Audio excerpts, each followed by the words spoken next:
Hi y'all, I'm Penelope. I'm in the Future 5 for 2024, and today I'm going to do a quick walkthrough of how I made Sin Eater, my favorite song on the new Mysteries for Rats EP. I haven't made a PowerPoint in probably years, but I thought this was a good time to get back into it, so welcome to my presentation. So I came up with the lyrics a while ago, like maybe a year ago or more, and I just jotted them down into my notes app as I usually do.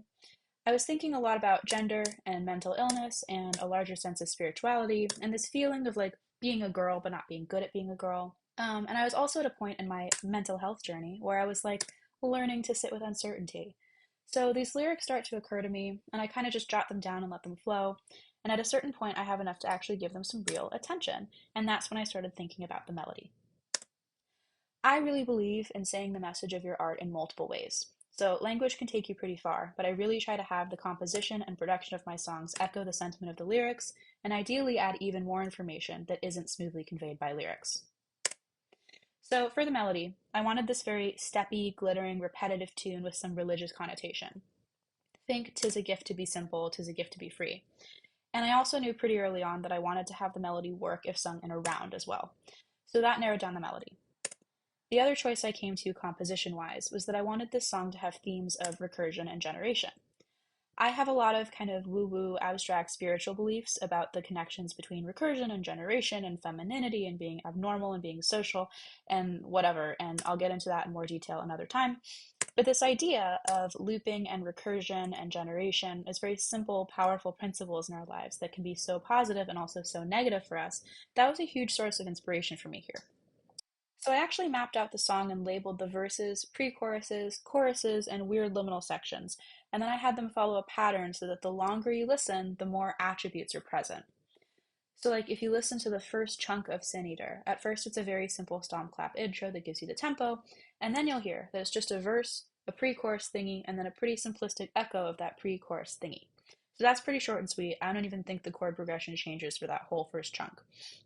And then the second chunk has that additional section about I'm only as divine as dirt, and so on, and the chords start to change. And this is because I wanted the song to feel like it's getting more and more expansive. You're being expected to keep track of more and more stuff. And it's all familiar, but it's not necessarily familiar enough for you to feel like you really get it, you know?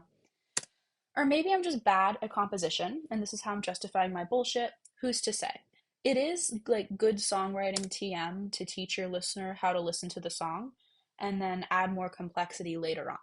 But typically, I think there's a more stable structure in songs that follow that formula, whereas Sin Eater is trying to know that rule and play with it a little bit. But I don't know if I succeeded. Sometimes you just have to try odd shit for the hell of it. Anyway, the last little tidbit about making this song that I'll tell you is that after I did all this marking and had the song pretty close to done, I deleted the files by accident and I lost all my data and had to start over. Um, and at the time, I was like, fuck, I'm never going to get this song back the way it was, you know? But I still had MP3s of my most recent bounces. And so what I ended up doing was I just listened to that MP3 and went in and just like did the whole thing again with all the same virtual instruments and all. And I have to say, the version that I ended up with was definitely better than the one I'd lost. It introduced a level of flexibility and intentionality into the process that wasn't easy to get to before because nobody like wants to throw away something they've worked on for a long time just to start from scratch. But it ended up being a really positive experience, and I might try that method again of just starting over and mapping out everything from scratch based on a recent bounce. I definitely do not recommend actually deleting the files though. That was a major fuck up, but it's always nice to be reminded that the art really lives in our bodies and minds and not actually in the tools we're using to make it. And that about wraps it up, I think. I hope y'all enjoyed. I'm thinking about making more content like this in the future, so if you liked this little behind the scenes look, let me know. Thanks for watching. Bye!